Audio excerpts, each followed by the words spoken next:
मसीह संदेश सुनने वाले सभी मेरे प्रिय भाई बहनों को यीशु नमस्कार। आज का वचन दूसरा कुरिन्थियों की पत्री 4 अध्याय 7 पद।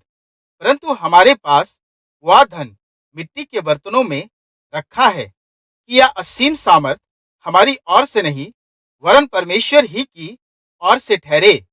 मेरे प्रियो, प्रभु की बहुत सी कृपाएं हम पर होती है। वह प्रतिदिन हम पर अपनी आशीषों की बारिशें करता है।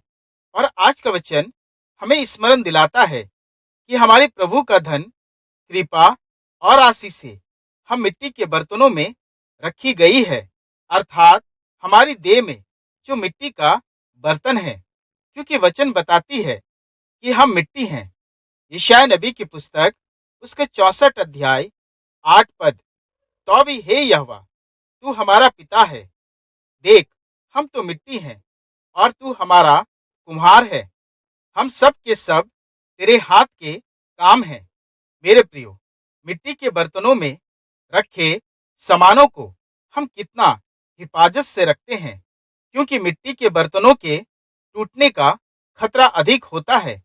उन्हें संभाल कर चलते हैं कि वह कहीं टूट ना जाए। तो जरा सोचिए, हमारी देह में जो मिट्टी का है, हमें परमेश्वर के धन अर्थात उसके अनुग्रह को, दया को, आशीषों को कितना संभाल कर चलना चाहिए।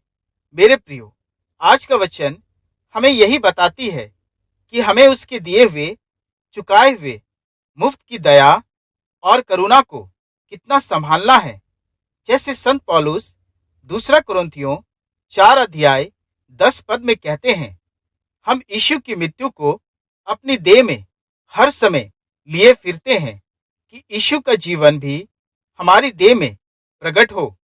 मेरे प्रियो, हम अपनी मिट्टी के देह में मसीह को लेकर फिरते हैं और प्रभु का जीवन हमारी देह से प्रकट होती है। इसलिए संत पौलुस कहते हैं कि ये तुम्हारी ताकत नहीं बल्कि परमेश्वर की असीम सामर्थ है, जो मिट्टी की देह में प्रभु को लिए फिरते हो। इसलिए हमें इस संसार में हमेशा संभल कर चलना चाहिए। मेरे प्रियो, आदम और हवा की कहानी हमें नहीं भूलना चाहिए, क्योंकि ये हमारी भी पतन की कहानी है। हवा और आदम ने जब परमेश्वर की आज्ञा का उल्लंघन किया, तो सबसे पहले उन्होंने देखा कि वे नंगे हैं। यहाँ नंगा होना वस्त्र का ना होना नहीं है, बल्कि परमेश्वर ने जो उन्हें अपनी महिमा और कृपा का वस्त्र पहनाया था, वह उतर गया। दूसरा अनुभव जो उनके जीवन में आई कि वे अब डरने लगे। आदम और हवा, जिन्हें परमेश्वर ने अदन की वाटिका के अधिकारी बनाया था, पर अब वे डरने लगे थे। पाप ने उनके अंदर जो अधिकार था उसे छीन लिया, उनकी आजादी छिन गई। वे गुलाम की तरह डरने लगे, दास की तरह घबराने लगे। परमेश्वर ने उन्हें अधिकारी बनाया था, मालिक बनाया था। अब वे पेड़ के पीछे छिपने लगे। कहाँ गई आजादी, कहाँ गई उनका अभिषेक। मेरे प्रियो, वह धन जो परमेश्वर ने उन्हें दिया था, उस धन को मिट्टी के अपने बर्तनों में अर्थात देह में वे रख नहीं पाए। अर्थात लापरवाही का जीवन जीकर अपने शरीर में परमेश्वर के असीम अभिषेक को वे रख नहीं पाए। मेरे प्रियो, हम भी संसार के अंधाधुन जीवन में फंसकर अपने शरीर, जो मिट्टी के बर्तन हैं, परमेश्वर के अभिषेक, अनुग्रह और दया और प्रेम को रख नहीं पाते हैं और टूट जाते हैं, बिखर जाते हैं। हमारी आत्मिकता में दरार आ जाती है। आज का वचन हमें सावधान करती है कि हमारा शरीर जो मिट्टी का बर्तन है, उसमें परमेश्वर के अभिषेक को संभाल कर रखना है।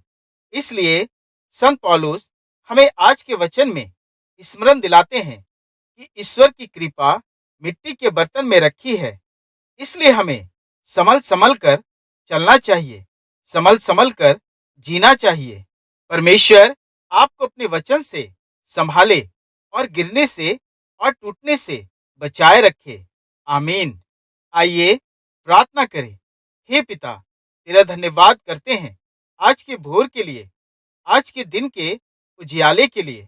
हे पिता, आज का दिन हम सबको आशीषित कर, हमें अपने अनुग्रह से भर दे, अपनी अगुवाई दे, अपना अभिषेक कर कि तेरी दया, प्रेम, आशीष और अनुग्रह को अपनी देह में हम संभाल के रख सके। हे प्रभु, हमारे मिट्टी के बर्तन अर्थात हमारी देह में अपनी असीम सामर्थ को उंडेल दे कि हम टूट ना जाए, बिखर ना जाए। इस धोखे भरे संसार में हम अपने आप को बचा सके और मसीह की मृत्यु और जीवन को लेकर फिरे। हे प्रभु, तेरी सामर्थ में ही हम जयवंत हो सकते हैं।